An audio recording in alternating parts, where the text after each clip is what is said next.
சமான பின்னங்கள், அதாவது equivalent fractions. சமான பின்னங்கள் என்றால் என்ன என்று பார்ப்போம். இங்கே நான் ஒரு பெரிய செவ்வகத்தை 2 சம பாகங்களாக பிரித்துள்ளேன். ஒரு பகுதிக்கு வண்ணமிடப்பட்டுள்ளது. இதை எப்படி பின்னமாக எழுதுவது? இதை 1/2 என்று எழுதலாம். அதே செவ்வகம் இங்கே 4 சம பாகங்களாக பிரிக்கப்பட்டுள்ளது. 2 பாகங்கள் வண்ணமிடப்பட்டுள்ளன. இதை நான் எப்படி எழுத வேண்டும்? 2/4 என்று எழுதலாம். அதே செவ்வகம் இப்போது மீண்டும் 8 சம பாகங்களாக பிரிக்கப்பட்டுள்ளது. 4 பாகங்கள் வண்ணமிடப்பட்டுள்ளன. இப்போது வண்ணமிடப்பட்ட பகுதிகளை 4/8 என்ற பின்ன வடிவில் குறிப்பிடலாம். இங்கே நமக்கு என்ன தெரிகிறது? இந்த 3 செவ்வகங்களிலும் வண்ணமிடப்பட்ட பகுதிகள் சமமாக உள்ளன. அதாவது 3 செவ்வகங்களின் சம பாகங்களுக்கு வண்ணம் தீட்டப்பட்டுள்ளது. எனவே எல்லா நிலைகளிலும் நான் சமமான பகுதிகளுக்கு வண்ணம் தீட்டியுள்ளேன். 2 பாகங்களில் ஒரு பாகத்திற்கு வண்ணம் தீட்டியிருந்தாலும் 4 பாகங்களில் 2 பாகங்களுக்கு வண்ணம் தீட்டியிருந்தாலும் செவ்வகத்தை 8 பாகங்களாக பிரித்து 4 பாகங்களுக்கு வண்ணம் தீட்டியிருந்தாலும் எல்லாம் ஒன்றுதான். எனவே 1/2 என்பதும் 2/4 என்பதும் 4/8 என்பதும் சமம் என்று கூறலாம். ஆகவே இந்த பின்னங்களை நாம் சமான பின்னங்கள் என்று அழைக்கிறோம். மற்றொரு உதாரணத்தை பார்ப்போம். 1/3 என்பது 2/6க்கு சமம். இது 3/9க்கு சமம். இதன் பொருள் என்னவென்றால், ஒரு ஆப்பிளை நான் 3 சம பாகங்களாக பிரித்து ஒரு பகுதியை சாப்பிட்டால் அது 6 பாகங்களில் 2 பாகங்களை சாப்பிடுவதற்கு சமம்.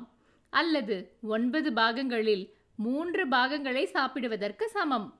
இப்போது மற்றொரு உதாரணம். 2/5 என்பது 4/10க்கு சமம். இப்போது கேள்வி என்னவென்றால், கொடுக்கப்பட்ட பின்னத்திலிருந்து சமான பின்னங்களை பெற ஏதேனும் வழி உள்ளதா? ஆம். இப்போது இங்கே நம்மிடம் 1/2 அல்லது பாதி உள்ளது.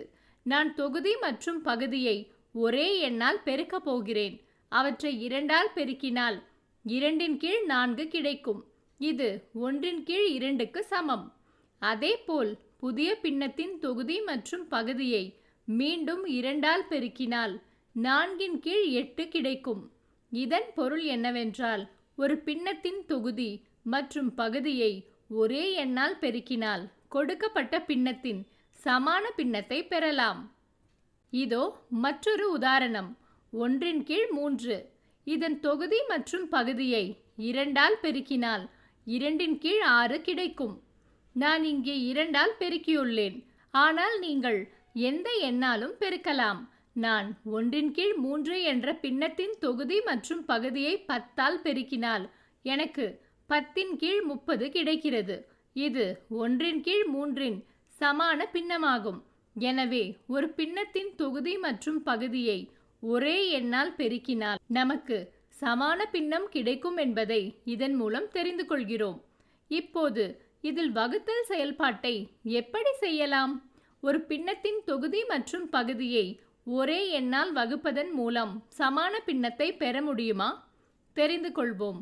4/10 எடுத்துக்கொள்வோம். நான் தொகுதி மற்றும் பகுதியை 2ஆல் வகுக்கிறேன். எனக்கு 2/5 கிடைக்கிறது. இது 4/10க்கு சமம். எனவே இங்கே நாம் என்ன தெரிந்து கொள்கிறோம்? பெருக்கல் மூலம் மட்டுமல்ல, ஒரு பின்னத்தின் தொகுதி மற்றும் பகுதியை ஒரே எண்ணால் வகுத்தாலும் கொடுக்கப்பட்ட பின்னத்தின் சமான பின்னம் கிடைக்கும்.